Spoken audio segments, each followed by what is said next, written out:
Bueno, bienvenida Gala, Anita para los amigos, Ana de Iparraguirre, quiero decirlo bien, a esta Sí, ahí. cuarto capítulo de Legal Tech Hub. Es un gusto poder compartir como actora relevante del mundo del derecho a la tecnología y en particular de la organización, así que gracias por tu tiempo. Bueno, gracias Gaby por invitarme. Gracias por tus palabras, porque todavía somos muy pocos, pero está creciendo mucho, por suerte. Igual que no crezca, así, ¿viste? Toca. Así seguimos así. Sí. Mira, de la idea de este espacio es poder difundir, llevar más allá de los libros lo que se va construyendo del derecho a la tecnología y las interacciones. Esto tiene impacto desde el punto de vista del cliente, desde el punto de vista del servicio que el abogado brinda, desde los negocios que pueden surgir, y la tecnología no deja de ser un vehículo. Lo primero que quiero preguntarte antes de ir a la parte técnica es, ¿cuál fue tu primer contacto con la palabra tokenización? Digo, ¿te acordás ese día? Dijiste, che, ¿qué es esto? Está buenísimo. ¿Cuál fue tu reacción, tu emoción de ese momento? Voy a tratar de hacerlo corto, Por favor. porque en realidad hubo un momento, tuve dos momentos así. Cuando estudiaba Derecho y cursé Sociedades, dije, me encanta. Esto me encanta. Bueno, después me recibí con Internacional Privado y ahí flasheé más todavía. Pasó el tiempo, hice mucho derecho comercial y en un momento estaba todo tan mal acá que yo dije, bueno, si me tengo que ir, ¿qué hago en otro país? Y ahí empecé, dije, finanzas, estructuración internacional, siempre fui por ese lado, dije, bueno, ver de algunas, de saber de inversiones, saber de dinero, y me meto en un curso de criptoactivos. Y me acuerdo que estaba Marcos Ocaro, era un curso muy chiquito, muy informal, muy reciente. Los albores de la criptoeconomía. Sí, tiene que haber sido allá por 2019, fines del 2019, pienso por ahí, creo, si no me falla la memoria. Y Marcos nos habla de tokenización. Y al principio no la entendí bien, porque estaba el tema de que fracciono un cuadro y cómo hago, y yo decía, viste, entre nos éramos pocos y no se entendía. Pero bueno, ahí lo que vi fue, siempre tuve un amor muy fuerte por el derecho de fondos, el de Código Civil, o sea, una conexión especial.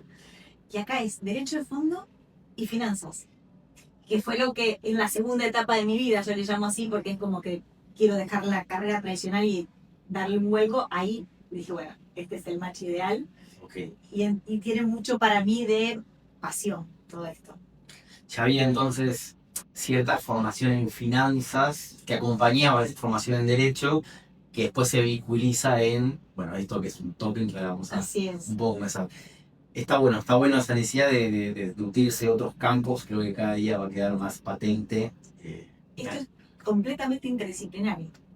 Un abogado solo no lo puede hacer, un financista solo, o financiero tampoco, ni un tecnólogo. Totalmente. Creo que, bueno, parte de la complejidad de estos nuevos mundos que se nos presentan suponen armado de equipo, claro, fundamental. Creo que es una buena conclusión. Total. Imagino que hay millones de alumnos de Derecho próximos a ver este contenido, así que hablarles a ellos. Yo les digo que empiecen estudiando tecnología, porque hoy hay, bueno, no sé si por ahí es la temática de la charla, pero yo lo que veo, desde el punto de vista de la tokenización, veo un nicho. Veo que son pocos, que se requiere conocimiento de derecho, no solo de tecnología, porque por ahí los más jóvenes vienen con una habilidad mayor en lo que es tecnología, pero no tanto el conocimiento del derecho. Y hoy lo tenés que tener, todavía no hay una norma específica que nos diga qué hacer. Y como no la tenemos que entender cómo es nuestro derecho vigente para poder aplicarlo a estas situaciones no regladas específicamente. Por eso a veces cuando hablo con colegas que tienen más o menos mi edad, le digo, bueno, tenemos un valor agregado, porque ya transitamos todo esto en el derecho tradicional y hoy, si entendés, la tecnología es aplicar esto que ya sabemos, está bueno.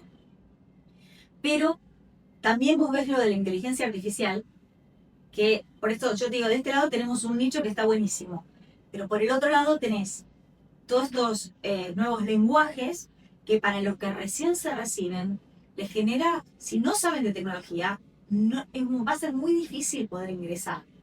Porque imagínate que una persona, un abogado que ya está trabajando y que tenga un estudio más mediano, chico, se multiplica con la inteligencia artificial y deja de necesitar a los juniors.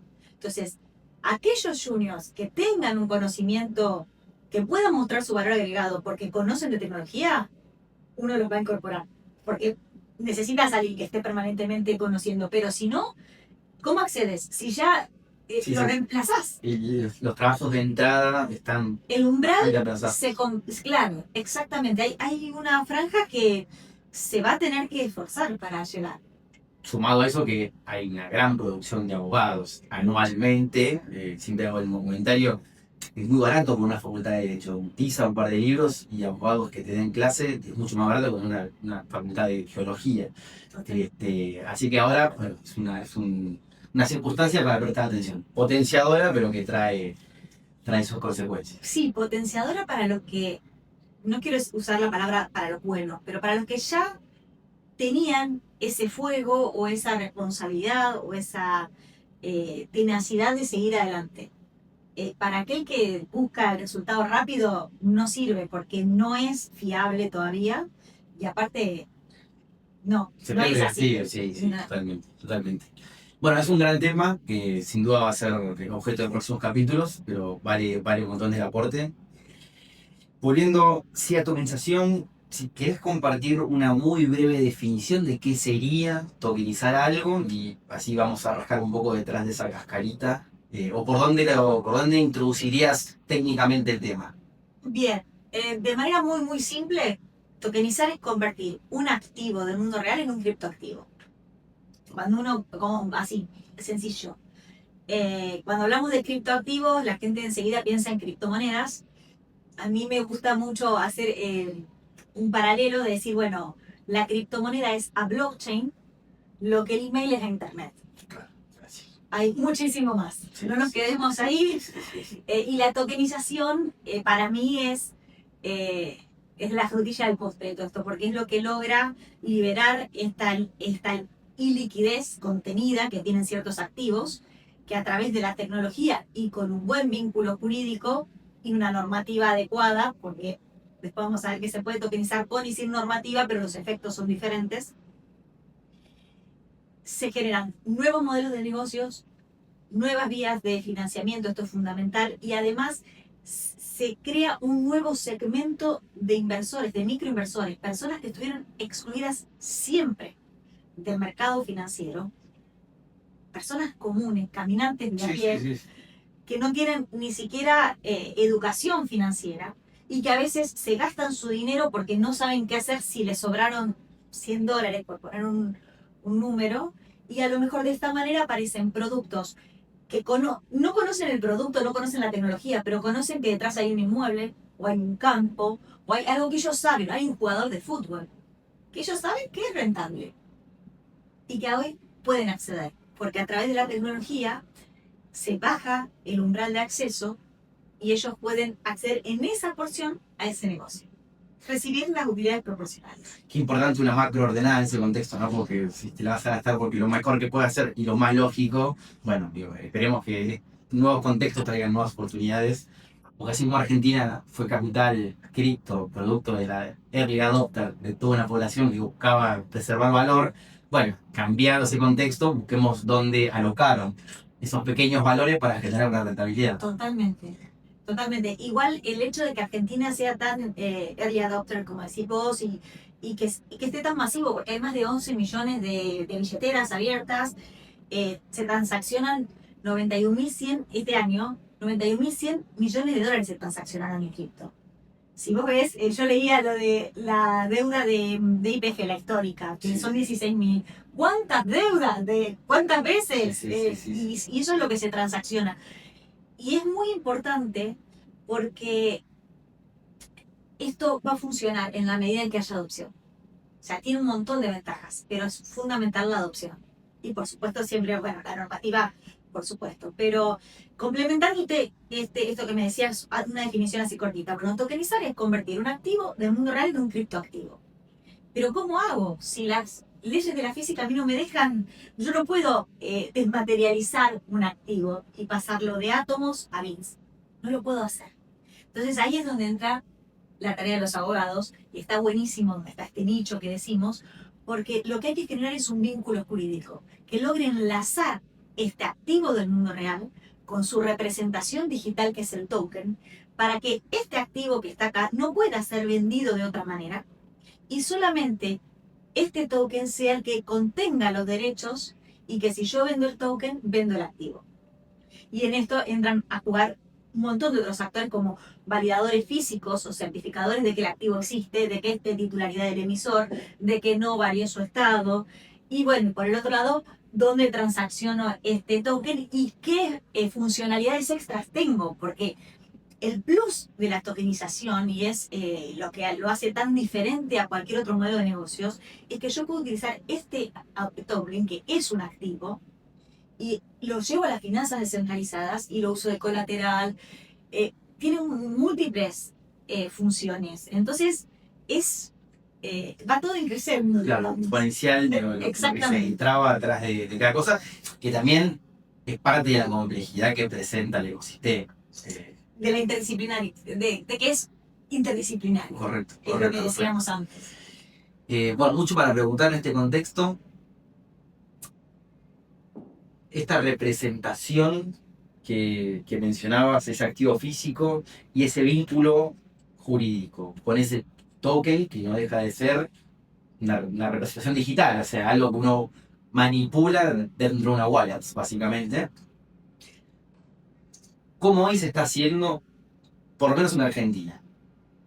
Bien, bien. Bueno, acabamos de tener un cambio normativo.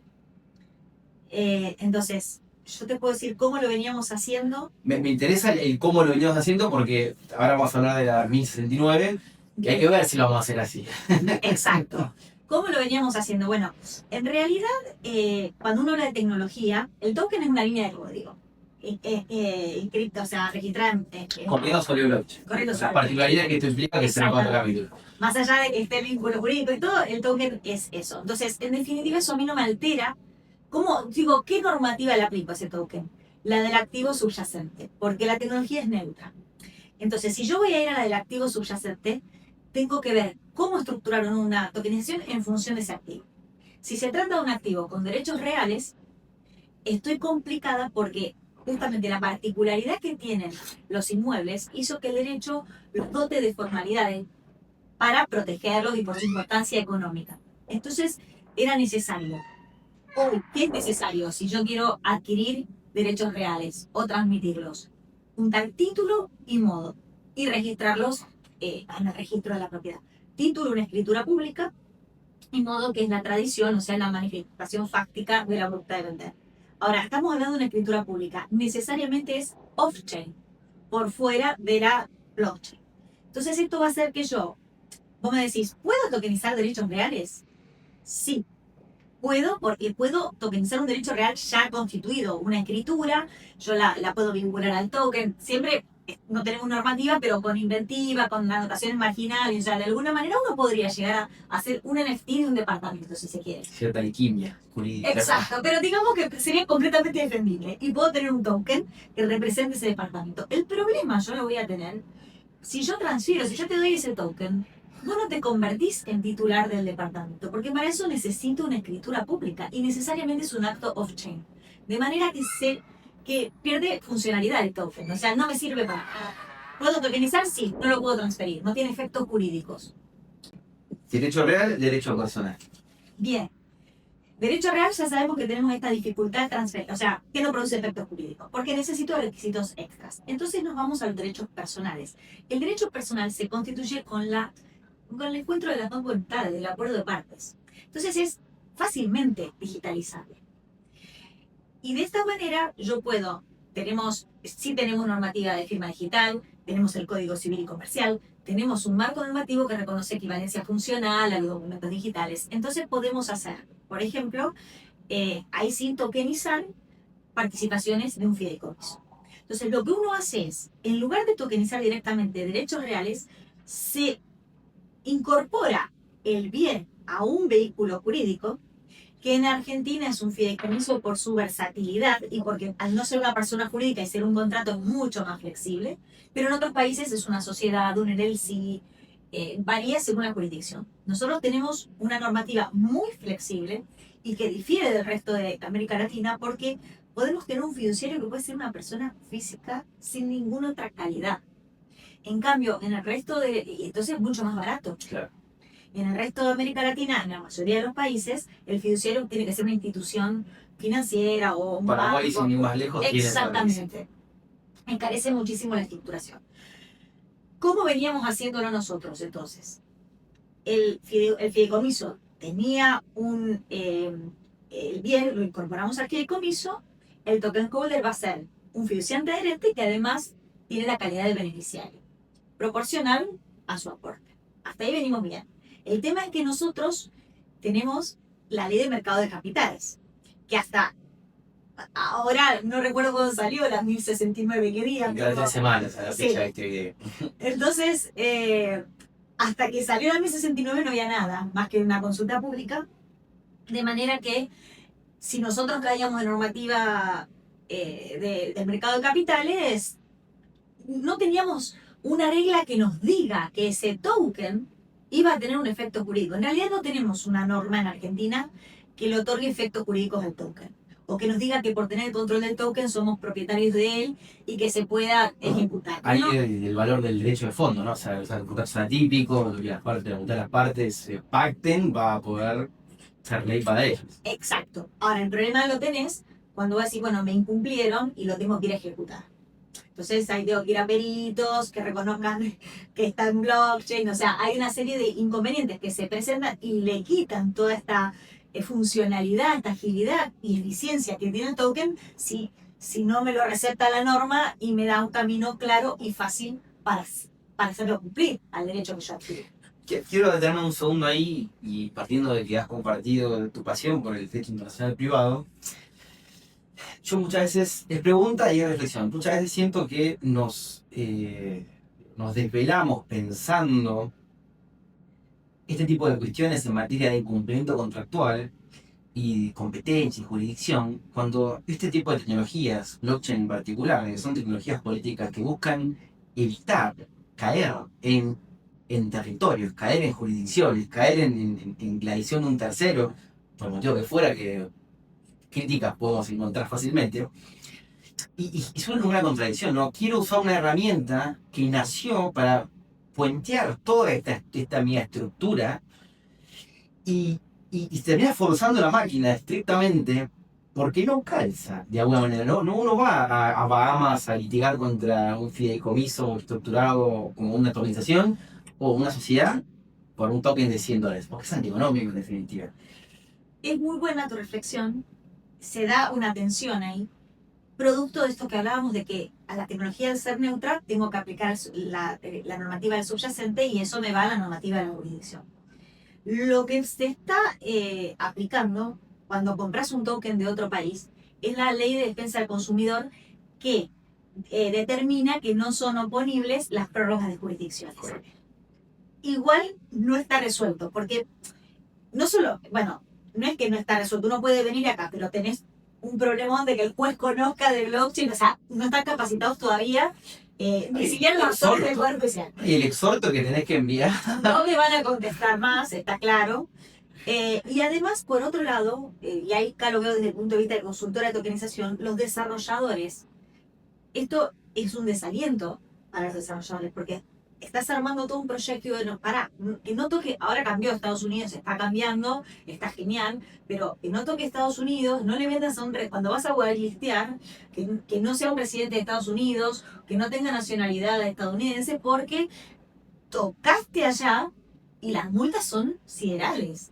Y es otra normativa, y entonces en un momento ¿pero a qué le puedo vender? Claro, si salís en el marco de la tenés un PCAB registrado acá en CNB, genial, ¿a quién le puedo vender? Bueno, tengo que venderle a los argentinos. ¿Me puede comprar uno de afuera? Sí, te puede comprar. No le podés ir a hacer publicidad, porque te va a agarrar, no sé, Mica, y te lleva para allá. Entonces, falta estandarización estamos en el comienzo de la ola, ¿no? Nosotros ahora estamos organizando un congreso, yo estoy en la comisión organizadora de un congreso, y una de las mesas de los paneles es de reguladores. Vienen de Uruguay, de Bolivia, de España, de El Salvador, y va a estar Roberto Silva por Argentina. Y la va a moderar Alfredo Muñoz García. Hermoso. Panelazo. Mesaza. Mesaza. Y un punto es ese. ¿Cómo hacemos para estandarizar? Porque si yo tengo un security token, que es un token que representa un valor negociable, está perfecto. A todos nos encantaría comprar security tokens de diferentes jurisdicciones. De hecho, esto es tan disruptivo que va a cambiar incluso para los brokers, para las inmobiliarias, por ejemplo, que ya a lo mejor hoy tienen que ir a vender departamentos y van a terminar vendiendo tokens, diferentes tokens que representen porciones de diferentes inmuebles en distintos países, y entonces te va a armar tu cartera de inversión. Pero tenemos que lograr, no es que yo no puedo comprar, yo ya hoy la puedo armar esa cartera, puedo ir y comprar tokens de diferentes países. Pero ocurre lo que vos decís, hay un incumplimiento, ¿qué hago? Tengo que ir a litigar allá, litigo acá, pero no me traen la prueba. Todo un tema, una tensión. Y aparte, si yo hago el desarrollo acá y quiero que me venda el resto, ¿cómo hago? Si no puedo ir a publicitar, si no estoy inscrita, o sea, tengo que ir cumpliendo con una serie de licencias y de condiciones de cada jurisdicción. Está fraccionado, está segmentado. Entonces, es el inicio, ¿no? Está todo por hacer. El hacer. desafío es hermoso. Es hermoso. Todo por hacer. Pero bueno, sí conversábamos antes de grabar. La necesidad que hay de separar un poco el trigo de la paja, ¿no? Porque desde un punto de vista tecno-optimista, como diría Morozov, esto es revolución, salva a todo el mundo, es lo mejor que le pasó a la humanidad. Y de alguna manera, una manera de leerlo, es que no deja de ser otra manera de hacer algo que ya veníamos haciendo, con la tecnología que teníamos. Porque hoy que vos tengas la posibilidad de comprar un CDR es algo forzadamente parecido a lo que estás en la 1069, que estás representando acá, algo que guardaste allá. Un ETF podría ser una canasta de diferentes tokens. Pero ¿qué pasa? Ahí lo tenés centralizado, costos de transacción, intermediarios, que es justamente la promesa que viene a salvar la blockchain en sí, sus primeros intermediarios. Pero ese intermediario tenía un propósito. Y ahí es donde queremos lo mejor de los mundos, y a veces una cuestión, digo, algo va a salir positivo y superador. Pero siento que muchas veces, por no entender en profundidad cómo funcionaba el sistema clásico, tropezamos. Esto acabo de decir, la tensión de los extremos, que va a llegar a una síntesis que seguramente va a ser mejor, yo no tengo dudas, pero es tal cual lo que vos decís, nace con una ideología. O sea, Satoshi quería, chau intermediarios, la confianza en matemática y transaccionemos tranquilos al margen de todo. Pero claro, ¿cómo lo metes en el mundo regulado?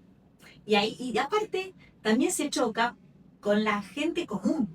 Si yo, la gente común no quiere tener una Trezor, un Ledger y no olvidarse y dónde guardo las palabras y si me muero y que empieza con un montón. Quiere la tranquilidad de tener la cuenta en un exchange y ya está. Entonces, relega seguridad en pos del confort o del... Totalmente. Y ahí es donde uno vuelve a meterse, como vos decís, por algo estaba, servía lo anterior, no es que es todo desechable. Bueno, estamos ahí.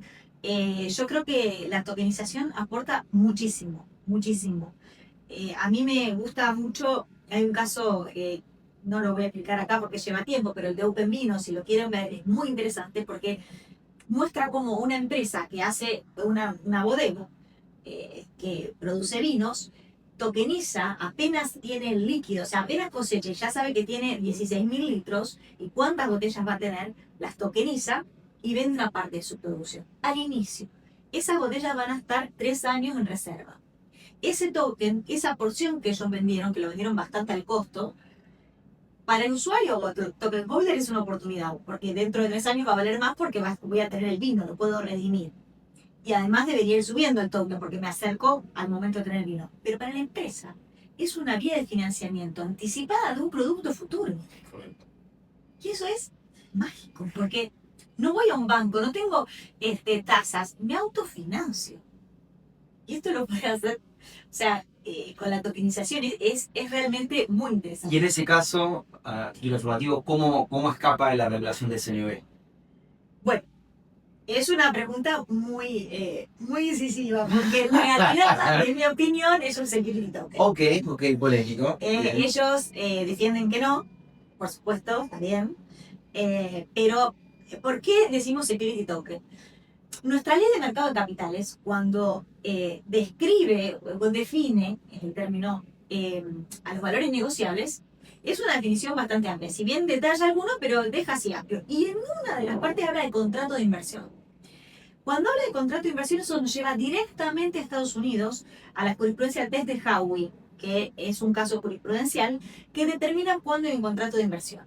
Y esto tiene que darse tres elementos. Uno es que el usuario quiere hacer una inversión para obtener una renta a través del trabajo de un tercero. Cada vez que se den estos tres elementos, se da el test de Howey. Quiere decir que hay contrato de inversión. Si hay contrato de inversión, hay valor negocio. Por lo tanto, Aplica CNB. Antes de la regulación, nosotros, si caíamos en CNB, ¿y qué pasaba con ese token? No tenía efectos jurídicos, en definitiva. ¿Cómo hacíamos? Porque lo que pasa con CNB, con los títulos, es lo mismo que pasaba también, no lo mismo, similar a lo que yo te decía de los derechos reales. O sea, la transferencia de los tokens y todo, tiene toda una regulación, un proceso para hacer, no de los tokens, de los valores negociables. correcto. Están depositados, hay cuentas comitentes, hay todo un... Hay un depositario central. Exactamente, está muy regulado. Entonces, no es que hoy yo te di el token y ahora es tuyo. Y nadie se enteró que vos tenés un valor negociable a tu nombre. O sea, tiene que estar sincronizado con cascada de valores y una serie de cuestiones. Ahora está la regulación que ya establece cómo debe hacerse. Pero, por eso, volviendo al caso de OpenVino, yo pienso que hay una inversión, yo compro el token porque quiero obtener una rentabilidad. Es verdad que puedo estar esperando el producto. Si yo voy solo por el producto, sí. Pero la realidad es que incluso en la publicidad que ellos hacen, te dicen, si sube, lo puedes vender. Si subió más de lo que vos consideras que el vino vale, vende el token y no te tomas el vino. Si está bajo, tomate el vino que ganaste. O sea, pero toda compra tiene una intención de rédito, de especulación. En este caso, ellos están vendiendo un token que representa una botella de vino, un mínimo de una caja de vino, pero de un producto que ya tiene, que es el líquido, vamos a decir en criollo. ¿Hace alguna diferencia respecto al test de Howey de que el retorno depende de que me des ese dinero para yo hacer la inversión y explotar comercialmente, o es indistinto? En realidad, yo invierto en líquido que el vino va a ser dentro de 3 años. Claro. Hoy eso no es tomable, digamos. No es bebible así como vino, por lo menos como vino de esa calidad. Claro. No sería un reserva. No quiero hablar que sé mucho de vino porque... Pero bueno, Oye, compensación con vino, perfecto. Así que sí, esa inversión, no importa si lo aprovechan o no para ahí, pero la realidad es que yo invierto y la rentabilidad la obtengo del trabajo tuyo. Okay. Y eso todavía no está ahí, me lo van a dar en 3 años. Y además es el hecho de puedo ir vendiendo, o sea, está ahí una especulación en esto de que el vino, el token vale más que lo que yo considero es la calidad del vino o no. Hay una finalidad de rendimiento y no de obtener el producto, no solo de obtener el producto final. Está claro. Y en definitiva es como un bono que tiene una duration cuando no le compramos al año 3 que cuando está a punto de salir el vino. Exactamente. Este ejemplo nos permite saltar a otro, que es el caso del Untoken, que tuve la posibilidad de hacer todo el onboarding y leer el fideicomiso para estar de curioso, entender cómo funciona. ¿Querés contar un poco de qué trataba el proyecto? A mí me gusta mucho el proyecto de Untoken porque ellos, en mi opinión, encontraron el caso de uso perfecto para activos inmobiliarios en Argentina, en un lugar como Argentina, donde nuestra idiosincrasia o nuestra presión tributaria hace que cuando uno vende un inmueble o cuando uno compra, el valor declarado no sea igual al real. Normalmente es bastante inferior. Esto genera un inconveniente al momento de tokenizar inmuebles como edificios o casas, porque los token holders entran todo declarado con un monto y cuando se vende tiene que venderse sí o sí por el valor real, porque estamos diciendo esto es blockchain, toda la rendición de cuentas, todo nos tiene que dar bien, todo es claro, todo trazable, Claro. todo transparente. Entonces, entra esto, tiene que registrarse el real por lo que sale. Y ahí es donde se hace difícil encontrar el comprador que declare la realidad. No digo que no lo haya, lo que digo es que son menos que, no es la totalidad, ¿no? En cambio, cuando uno, porque ¿qué rentabilidad obtengo yo si hago una tokenización inmobiliaria? Puedo tener una rentabilidad por alquiler o puedo tener una rentabilidad por venta, ya sea porque compró un inmueble construido que se mejoró porque estaba en malas condiciones y se vendió, o porque se construyó tipo fideicomiso de pozo, común, como fuere. Entonces, puedo tener estos dos tipos de rentabilidades. En el caso del token, si bien ellos manifiestan que está la rentabilidad periódica por alquiler del campo, arrendamiento y por venta, en mi opinión está perfecto porque el campo de por sí, la gente que compra campo no lo compra para venderlo, lo compra para trabajarlo o para arrendarlo. Entonces, uno ya tiene en la cabeza que la rentabilidad del campo es la de las cosechas. No estoy pensando voy a vender, y tampoco hago una gran diferencia. En cambio, en los inmuebles urbanos, sí, porque puedo hacer un 20, un 25, bueno, depende del modelo de negocios y todo. Entonces yo creo que encontraron, no van a tener esta tensión o esta inconsistencia que se genera al momento de la salida, porque no tienen necesidad de la salida. En este caso, habían comprado dos campos, entiendo que están liquidados, hicieron tipo consulta asamblea de token holders, que no deja de ser más que una asamblea de los titulares de los certificados de participación del certificado, del fideicomiso. Acá es donde lo lindo de mezclar ambos mundos. Y estarán líquidos, hay que ver qué les depara a los chicos en el proyecto. Pero eso me invita a la siguiente pregunta.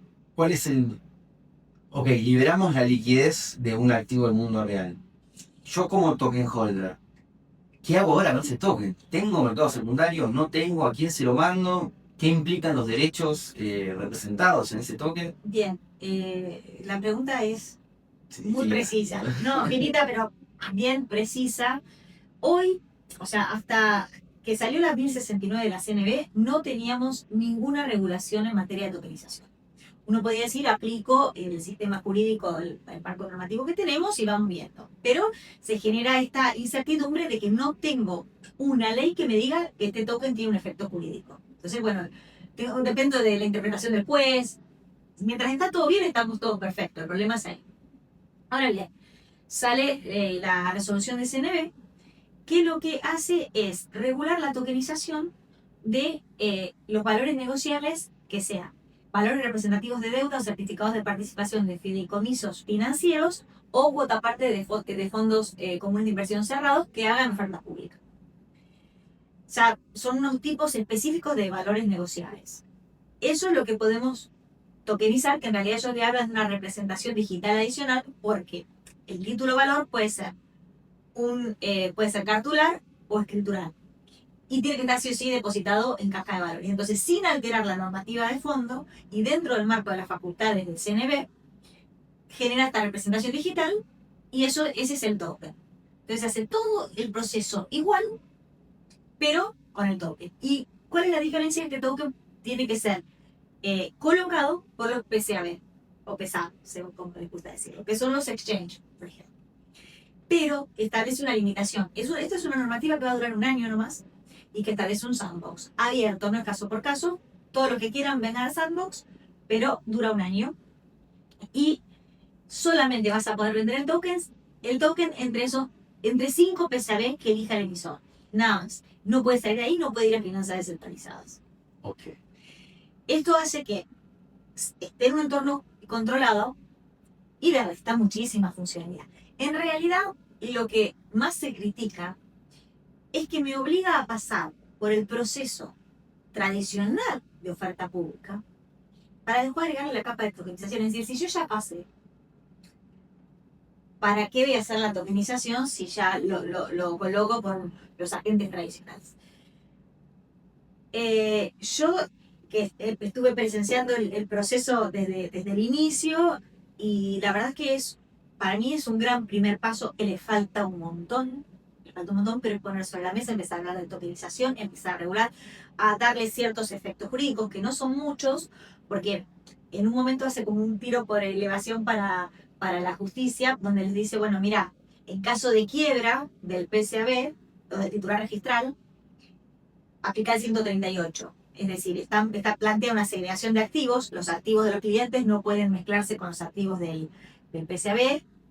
Y lo que te dice es, si quiebra el PSAB, no debería tocarse estos títulos de los token holders, porque el PSAB los tiene por cuenta y orden del token holder. Pero en realidad, como no tenemos una norma específica, el juez podría interpretar que no representa un derecho real sobre el valor negociable que está depositado sobre el original, y que sí representa un derecho personal a exigir, pero no un derecho real, y entonces si considera que es un derecho personal, lo lleva a la masa concursal y a prorrata de todo, o sea, los manda a la olla común, por decirlo de alguna manera. Entonces, hay una segregación de activos que plantea CNB que es operativa, pero en el momento de determinar, en el caso de quiebra, va a ser el juez hoy por hoy el que decida, porque no hay una ley que así lo diga, porque CNB no lo podía decir, Claro. porque no tiene facultades de dictar leyes del Congreso. Entonces, yo creo que está buena la RG, pero bueno, le falta. Una de las... están trabajando en la segunda fase, eso es bueno. Y una de las críticas, nosotros queríamos, todos los que participamos de la consulta pública, que se incorpore, porque hay un régimen de oferta pública automática cuando es de menos de $1 millón o menos de UVA. De 1 millón de uvas o menos de 7 millones de uvas, que esa es la mediana impacto, que sus requisitos son muchísimo más flexibles. En una no se necesita más espectro, entonces es mucho más ágil, más barato. Es realmente para la pyme. Porque uno dice, la tokenización es para financiarse. ¿Quién necesita financiamiento? La pyme. Perfecto. ¿Le estamos dando esa herramienta? Todavía no. No quiere decir que no se la den, todavía no. También sabemos que están los agentes del mercado tradicional viendo cómo se les desbarata un poco el negocio, ¿no? Porque ya dejan de colocar, pasa a ser PSAB, hay comisiones que ya no se cobran. Entonces, bueno, son muchas cosas, es un gran paso y, o sea, tiene críticas, pero no son críticas por mala gestión, sino son críticas porque hizo hasta... Hay que estar en claro, esa parte, exactamente. ¿no? Digo, cualquiera que haga una opinión, digo, muy contraria, digo, habría que verlo si lo pones como director general en un organismo de estas características, tutelando un posible riesgo sistémico, a ver si no le tiembla la pluma. Ese es el punto, siempre en protección al inversor. Por eso no agregan la oferta automática. Correcto. El régimen de oferta automática es nuevo, es para inversores calificados. Ya que los vendo en tokenización es como demasiado. Recapitulando entonces, tenemos nueva RG, habilitaría nuevos negocios. ¿Tenés noticia de alguien que ya esté pensando en encarar la tokenización de algún fideicomiso de oferta pública? No que puedas comprometer. Estoy trabajando con una fiduciaria para ver si podemos encaminar un proyecto. No puedo hablar con... No, por favor, pero ya hay gente que estaría interesada, eso es importante. Y no quiero decir una información falsa, pero tengo la sensación de haber leído, porque me puedo equivocar, que el Antoken, cuando liquida los 2 inmuebles que tenía, lo hizo para acogerse al marco de la ley. Sí, pero es para checar, hay que checarla. Para cerrar lo que sea la 1069, se crea un nuevo sujeto, que es el que tokeniza, o sea, es la empresa de tecnología que te va a dar la infraestructura, es una categoría nueva, es una empresa de software. En realidad no le da entidad así como, sí la nombra, pero no tiene que ser PSAB, o sea, no la regula. Okay. El plan, digamos, normativo que se hizo bajo la presidencia de Roberto Silva, de lo que sería el plan cripto, tiene como 2 patas. La primera sale con la 27739, que en marzo del 2004, con el tema del que venía el GAFI y había que evitar entrar en lista gris, entonces había que regular sí o sí a los PSAB. Entonces le dice a la CNB, vos vas a ser la autoridad de aplicación para crear este registro. Automáticamente CNB tuvo que sacar ahí a la semana, igual que WIF, sacó la 994 CNB, la 49 WIF y estaban regulados, así rápido. No creó nada, fue un registro, era un filling de blanks, era un formulario y así te registrabas. A principios de este año saca la 1058. Esa regula sujetos, o sea, PSABs. no objetos. Entonces CNB dice clarito, yo no regulo tokenización en ese momento. Solo regulo PCAB. Si el token es de valor negociable, tengo competencia. Pero eso era lo que decía. Después saca la 1069, donde sí es de objetos, que es de activos virtuales, o sea, tokenización de estos valores negociables. Valores de deuda, certificado de participación de fideicomisos o contraparte de fondo común de inversión. Ningún otro valor negociable. Y en sus patrimonios, como dijimos, son vehículos. Antes, cuando explicábamos el fideicomiso, dijimos, ¿cómo tokenizo? Tokenizo porque al fideicomiso le meto un inmueble, en ese caso era el ejemplo, acá le meto un activo y ese es el patrimonio del fideicomiso. Y entonces el inversor puede ser o bien el fideicomiso emite deuda, que son valores representativos de deuda, o bien el inversor es un fiduciario adherente, que a su vez es un beneficiario, pero el fiduciario sí o sí tiene que ser una fiduciaria financiera. Ok, está regulado ahora. Está regulado porque tiene que pedir oferta pública, o sea, oferta pública de estos valores negociables. En esos patrimonios, tanto de los fondos comunes de inversión como de los fideicomisos financieros, no puede haber valores negociables con oferta pública. O sea, se puede poner activos del mundo real, pero no valores negociables con oferta pública. Ok. Y bueno, y saca también los bonos sustentables, bonos verdes, todo eso tampoco puede estar, digamos, en tokenización. Esto es un cambio que se hizo con relación al anterior. Cuando se hace la consulta pública, los valores negociables eran mucho más acciones, CDAs, incluían mucho más ONs. Ahí te das cuenta de la gran presión que hay. No es que esto no avance, sino que yo lo que creo es que es como, bueno, darles tiempo para adaptarnos. Me parece que pasa por ahí, porque esto no se puede frenar ya. Claro. Yo me imagino, digo, cuando uno habla de mercado cripto y finanzas tradicionales, yo me imagino una convergencia, una cuestión de espalda financiera y recorrido, termina siendo una convergencia predominantemente ocupada por los actores del mercado financiero tradicional y en tanto se animan. Digo, ¿por qué hoy Link no podría ser un PCAB eventualmente o dentro del mismo grupo económico que siempre tienen gestora de fondos, colocadora, fideicomiso, fiduciario? O sea, que Si pase tiene lo que mismo. ser otra sociedad, puede colocar tokens y aparte hay un sistema de arbitraje, o sea, está permitido el arbitraje en el cual pasa como el valor, la representación digital es de un valor que ya existe, A ver, los puedo precios. pasar de uno a otro, exacto, pero puedo arbitrar. Perfecto. Sin problema, eso está previsto. Y lo que es un dato es que cuando uno tokeniza puede fraccionar. Acá, si el valor negociable dice 100, el token tiene que ser de 100. Porque no es un token, así como decimos nosotros que puedo fraccionarlo y dividirlo. Es una representación digital adicional de lo que ya existe. O sea, es idéntico. Es uno. Okay. No son dos, digamos. Sí. Eso es un dato también a tener en cuenta, porque si quiero tokenizar tengo que emitir valores chiquitos para que el token tenga un monto. Se nos acaba el tiempo que es tirano, Sí. pero creo que da para una versión 2 o 3, digo, es un tema que lo estás escribiendo de alguna manera, sos una de las autoras que participa, no en soledad, pero digo, está ocurriendo en este momento, donde el mundo tiene experiencias muy diferentes. O sea, al que le interese el tema, le invito a tu LinkedIn, que todo el tiempo estás compartiendo información de alto valor, en particular de los temas. Y quiero cerrar con una pregunta respecto de tu actividad profesional, cómo ha migrado, cómo crees que un abogado especialista de este nicho se comporta como profesional del derecho, y después que nos cierres ahí con un buen chivo respecto de la presentación que están armando en el Congreso. Bueno, la verdad es que cambia como abogado la visión, cambia completamente. Obviamente no estás litigando, o sea, es otra cosa, es consultoría, pero como decíamos que es interdisciplinario, empezás a aprender de tecnología, empezás a aprender de finanzas, de los clientes.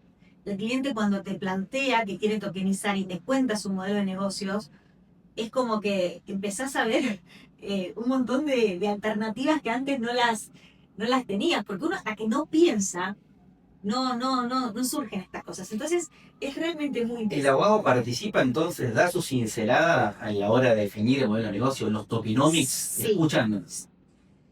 Sí. Si no estamos, sí, porque el límite está en el derecho, en qué se puede, qué no y qué es lo que hay que cambiar, pero cuando el abogado no está de entrada, después tenés que calcular algunas cuestiones. Yo creo que es una pata importantísima. Y eso es lo bueno, porque nosotros como abogados siempre fuimos más bien espectadores, ¿no? Nunca estamos como metidos en la cocina, así en alguna estructuración, pero es como que viene el conflicto ya está, hay que resolverlo, pero ya está. Y uno termina siendo, participa en el litigio, pero acá estás adentro, sos uno de los padres de la criatura, si Correcto, se quiere. correcto. Es diferente, nuestra No solo el participación arquero. es distinta. Mi crisis por ahí con la profesión fue tipo, el abogado siempre tiene que decir que no. O sea, lejos de. ¿Por qué? Porque te marca justamente el límite de lo que se puede o no se puede. Pero uno que está innovando, la verdad que busca generar esa alquimia, busca la vuelta para que haya un negocio. Exacto. Vos lo que tenés que plantear para mí son luces rojas. Bueno, por acá no, por acá no. Bueno, la amarilla, bueno, ¿qué hacemos para no caer en roja? Sin, o sea, tratar de ver cuál es la cancha, qué se puede hacer y cuándo hay razonabilidad, cuándo no. Y siempre proteger al desarrollador y, por supuesto, al inversor, porque para que funcione el proyecto tiene que estar blindado el inversor también, ¿no? Totalmente. Gestión de riesgo en definitiva como otra fase. Total. Pero es completamente dinámico. Eso es lo que tiene. No te aburrís. Bueno, así para cerrar, agradecerte una vez más el tiempo, las puertas abiertas, porque creo que tenemos que hacer uno de quinta maratón de introducción de 15 horas, como para empacharnos y ya está, porque hay un punto donde yo seguiría 5 horas más. Contanos, el Congreso está armando con Néstor, que le mandamos un cálido saludo, un amigo de la casa. Estamos en la comisión organizadora, bueno, Néstor, Kramer, Magalí Sobrado, Ale Rodríguez Rossi, González Rossi, nosotros Rodríguez Aguirre. Estamos, está Valentina Aisega y Verónica Borrasi de la Austral. El Dream Team, básicamente, En realidad, organización hoy por hoy. estamos en comisión organizadora, digamos, del Congreso. Viene Alfredo Muñoz García, que es nuestro gran referente de habla hispana de España, que él va a manejar este panel, la mesaza, como dijimos. Va a haber muchísimos referentes, si los empiezo a nombrar me voy a quedar corta porque no quiero quedar mal con ninguno, ¿Fecha? pero todos los referentes de Argentina están y hay internacionales. Fecha 3 y 4 de septiembre.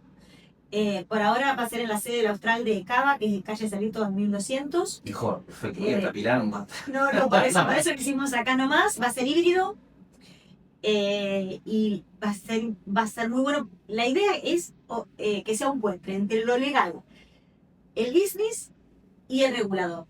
Entonces, va a estar el regulador escuchando todo, van a estar las empresas no vendiendo productos, explicando cuáles son sus problemas, sus obstáculos, qué es lo que hay que cambiar.